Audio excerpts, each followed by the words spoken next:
kumuha? French fries? Pre, nakita mo ba? Hindi mo nakita yung French fries, pre. Wala na rito, inuha lang dito. Binili mo ba yan? Binili ko yan. Ah, pasalubong sa anak mo? Sana sa anak ko eh. Oh? Eh, nawala oh. May Eh, kumuha eh. may napansin ako dito eh. Kuya Parang- Pax, napansin mo ba yung french fries ko? Nawawala eh. May kumuha lang, nilagay ko lang, pasalubong ko sa anak ko. Saan ba nalagay yun? Ayun lang oh.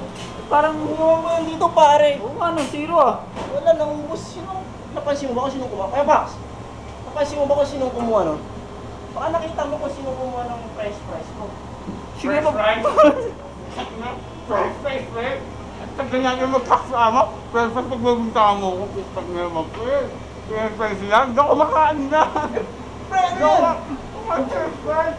French fries yan pre ah. Mali, tutuloy ko sa French fries na yan, pre. Ayoko lang. Ikaw pala kayo box mo eh. Wala kumuha pa. May bilis ba kayo? Malis ang bibili sa French fries, pre.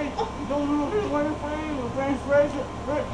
French fries lang, pre. Magkakasilaan tayo. Bakit naman yun? Ano yung kinakain mo? Bakit? French fries nga. Pre, hindi ako kumakain ng French Pre, fries. ba't naman magkaibigan kayo pare? Hamburger ang kinakain ko, pre. Hindi French fries. Ayoko niyang French fries, pre. Shit!